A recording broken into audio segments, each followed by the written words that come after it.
will see.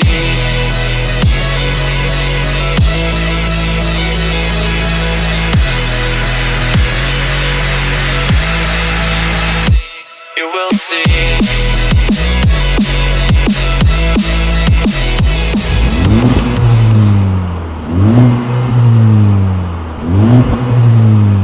Hey guys, welcome to Performance Cars. So today I have a Honda Civic Type R FK2. This runs a turbo from standard, so it's one of the newer generation Type R engines. Obviously I've driven the previous high revving N8 engines from the EK9, EP3, FN2, FD2. This has also just come back from the Nürburgring, so do not expect it to be in a perfect showroom condition. But apart from that, this is more or less standard apart from tyres, and it's also one of the lowest numbered FK2s available to the public at number 7. So a big thank you to Joker for letting me drive his car today. Let's get to it.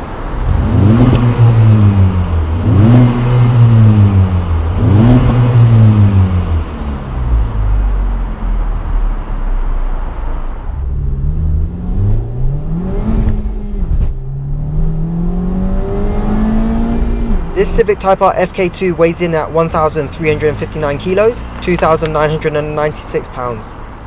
Starting off at the front, we have this FK2 finished in a championship white with the gloss black finish and a red stripe at the bottom of the bumper. But this car is so aggressively styled, it shouts touring car straight from the box. Honda has really done well here with this Type R, and I just love the look of it. Front grille and radiator, those vents are fully functional, unlike many of the cars that we have seen, and this Honda badge is massive.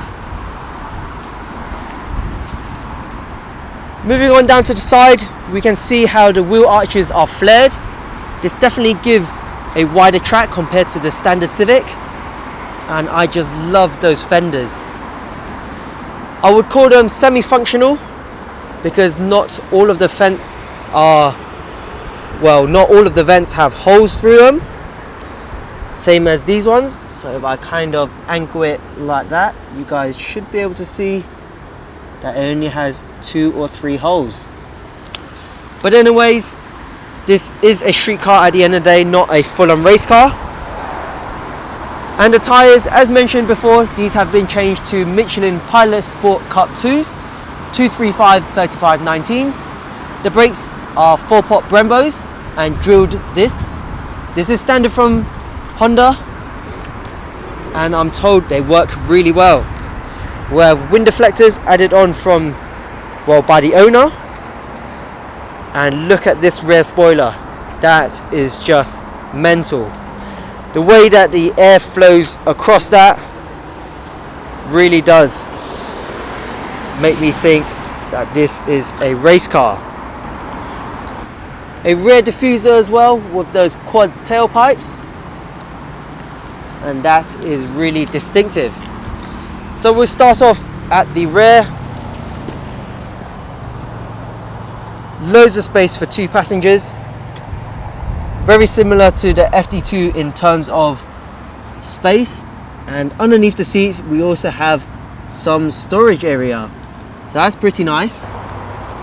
So moving on to the interior of the car, on the door cards we have this nice Alcantara piece here with your usual mirror switches and window switches.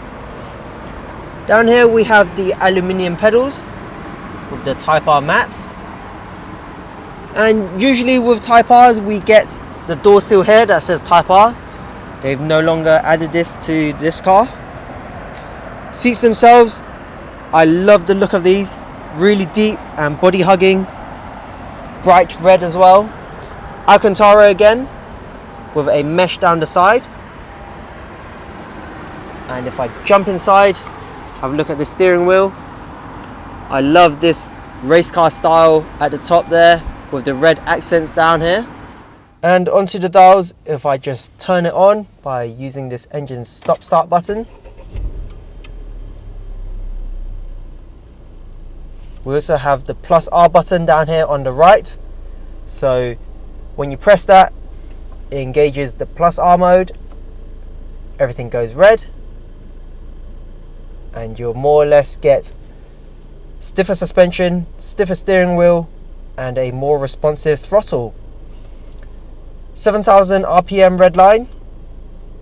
So as you engage plus R mode, you also get these instruments coming up. So you get your boost gauge, get your water temperature, oil pressure, and oil temperature. That's certainly important when you are pushing this car quite a bit. Center console, you get your heater controls and that number 7 that I spoke to you guys earlier. 6-speed gearbox. And you get your cup holders and your armrests. Passenger side, a nice carbon fiber trim here with the red accent again, and that's pretty nice. The rear trunk has plenty of space for all your luggage, and even underneath here, without the spare wheel, a very deep compartment. And here is the latest Earth Dreams Technology VTEC turbo engine.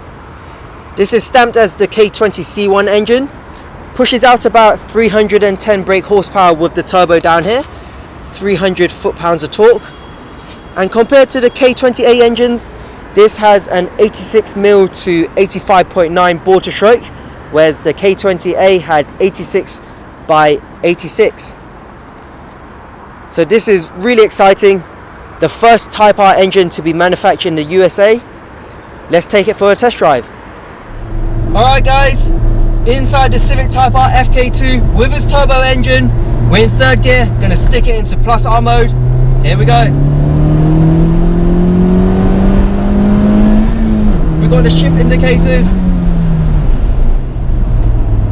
Wow, it no longer feels like it has VTEC anymore. It just simply pulls from the low RPM all the way to the red line, and then you upshift and you're back on the power. Same feeling again. Whereas in the previous K20A engines, put your foot down, you're waiting, VTEC comes in, then you get that power surge, shift again, then it comes in. This engine really is different. I suppose you guys can say that with the turbo, this kind of compensates for the high RPM that we used to get in the older engines. But at the end of the day, I would still prefer 9,000 RPM with the NA motor compared to a turbo with about 7,000 RPM. These seats in the Civic Type R FK2 are really nice.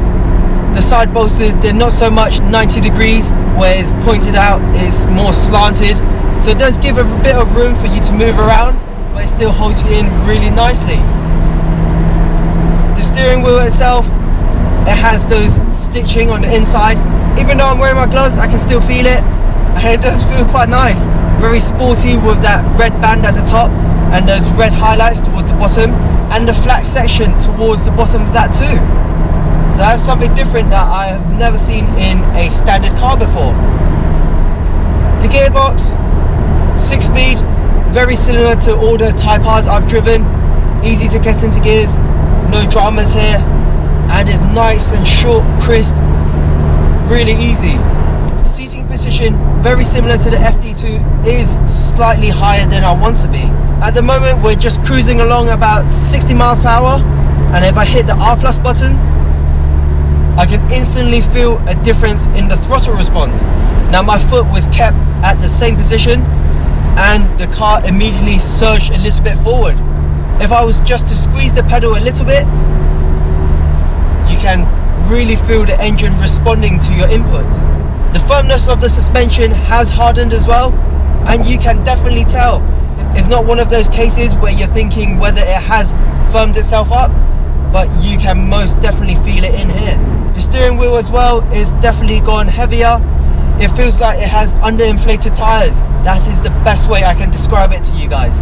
And of course, in the plus R mode, your dials go red. The plus R shows up in the middle just to the left of your speedometer, and we also have a gear shift indicator at all times, so that's very nice indeed. Shift it back down to 5th, it's more or less instant. It knows straight away what gears you're in, and that's really nice. In the Plus R mode, I mentioned to you guys earlier, you get those instruments in the middle of the cluster. That's really helpful. Really makes you feel like you can safely push the car because you can see how your levels and temperatures are doing. You just give the cornering quick trial, pick up a bit of speed going around this corner.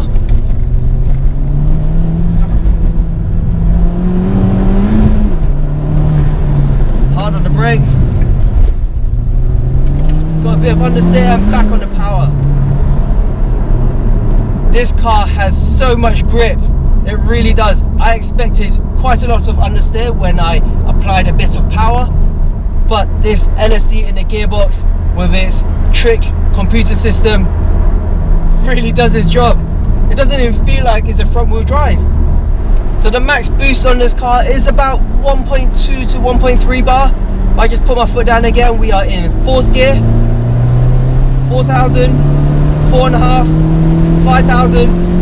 Rev indicators coming on, and we're shifting again, and just going pretty quick, I can tell you guys that. This car simply picks up its power and its speed so instantly that you forget how fast you are going. I really like these modern cars with its adaptive suspension and adjustable dampening. You're going on a long journey, stick it in normal mode, and it's pretty easy to drive. Feeling a bit frisky, stick it in R mode, and you're more or less ready to go on track. Obviously the owner just brought this car back from the Nürburgring. He had an awesome time and he just told me this car was flawless. These Michelin Pilot Sport 2 tyres are just amazing once warmed up. In the cold or in the wet, they are pretty much useless.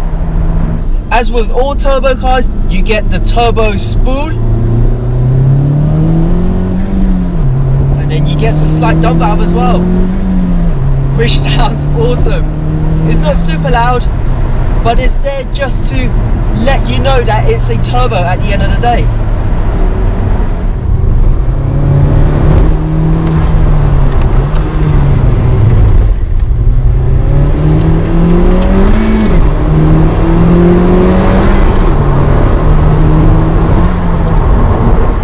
So if you guys watched my previous video of my FD2, in the title I did say as a question if this was the last Type R made.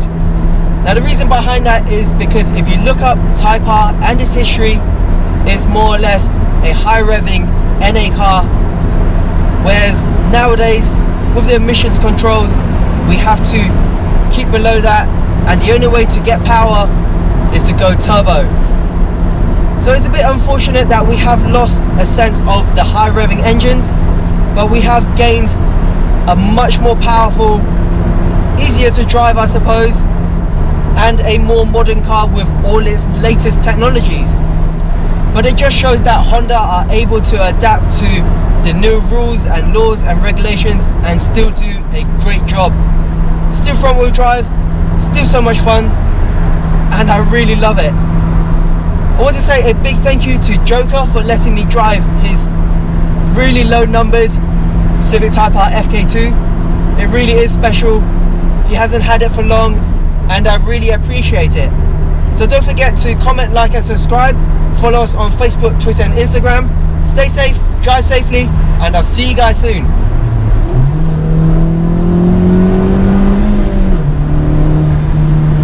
What's up guys, welcome to Performance Cars. I'm finally at the grand final for the Want to Race competition.